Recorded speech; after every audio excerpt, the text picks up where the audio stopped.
Por su parte, el expresidente de México, Enrique Peña Nieto, aseguró que durante su administración cumplió con más del 95% de las promesas que hizo en campaña. Nuestro corresponsal en la capital mexicana, Juan Carlos Aguirre Romero, conversó con analistas políticos y económicos para hacer un balance sobre una gestión marcada, según estos expertos, por la corrupción. Enrique Peña Nieto dice haber cumplido con 257 compromisos de los 266 que registró ante notario público al momento de asumir la presidencia en 2012. Infraestructura construida y en marcha, mejoras en telecomunicaciones, parte de los aparentes logros de su sexenio. Según Peña Nieto, fue un buen gobierno. Sí hemos avanzado y los indicadores económicos ahí lo dejan señalado. Somos un país confiable y ese es el México que estamos buscando, un país creciendo, un país generando empleo, un país que recibe cada día mayor número de turistas. Opinión que no comparte el actual presidente Andrés Manuel López Obrador, quien dice recibir un país en bancarrota luego de 30 años de políticas neoliberales que frenan, según él, el crecimiento económico del país. Para economistas privados, la frase puede ser exagerada. El país está en números rojos, pero eso no lo convierte en una nación quebrada. Porque tiene reservas, está creciendo mínimamente al 2%, pero la situación, yo diría, macroeconómica es muy frágil. Otros no hablan de bancarrota, pero sí de un Estado fallido, cuando los propósitos más importantes desde la perspectiva social no se hicieron o quedaron inconclusos. Los aumentos de los precios del combustible y de la energía eléctrica dejaron lejos a Peña Nieto de convertirse en el gobierno de las reformas estructurales. La corrupción tal vez fue el tema más preocupante durante la gestión del Partido Revolucionario Institucional. La llamada Casa Blanca oscureció su administración.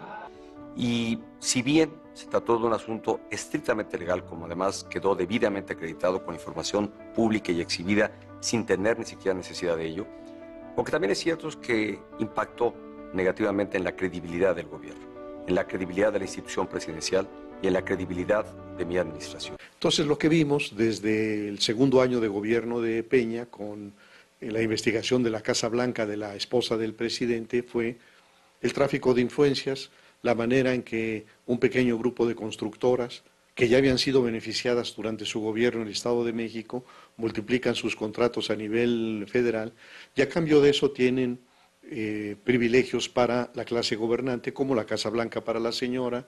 La lucha contra el narcotráfico sumada a la impunidad forman parte de otros puntos considerados como errores dentro de la pasada gestión. Sin embargo, no todo estaría mal.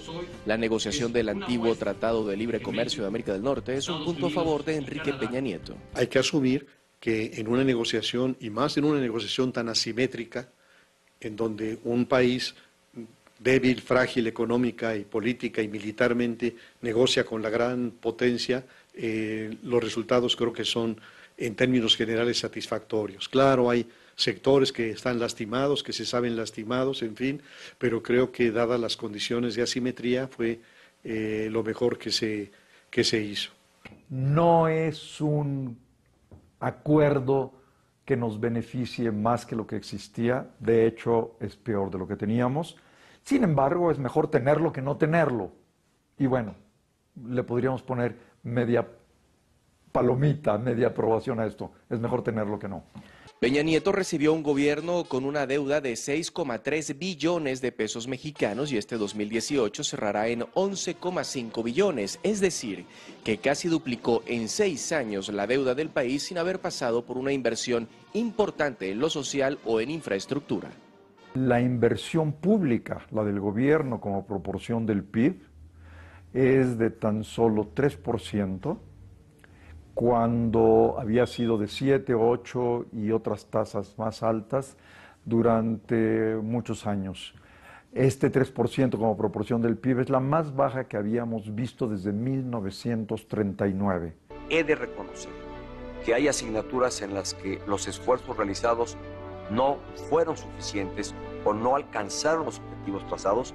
También me voy con la satisfacción de que el México que entregamos hoy sin duda es mejor del México que había hace 6 años. La demostración más palmaria del fracaso de este gobierno es el resultado de la elección presidencial del 1 de julio.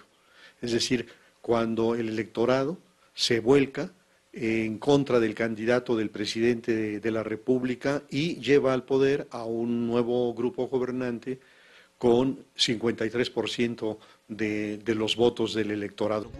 El expresidente insiste en que las cosas buenas casi no cuentan, pero cuentan mucho, como rezaba su eslogan. Las reformas impulsadas en los sectores energético y educativo, que AMLO, por cierto, desea revertir y mantener un crecimiento económico bajo pero sostenible, figuran dentro de sus motivos de orgullo. Sobre el empleo, si bien bajó notablemente, la calidad de sus puestos y salarios también decayeron. Esperan que con Andrés Manuel López Obrador, al finalizar su sexenio, el análisis sea más positivo, y esto solamente se lograría si se genera mayor certidumbre jurídica y respeto a las instituciones, detener la construcción del nuevo aeropuerto internacional de la Ciudad de México, discutir con la Suprema Corte de Justicia o elevar aparentemente proyectos sin el debido estudio de factibilidad no son precisamente los pasos más idóneos para terminar un mandato con éxito. Juan Carlos Aguirre Romero, CGTN en español, Ciudad de México.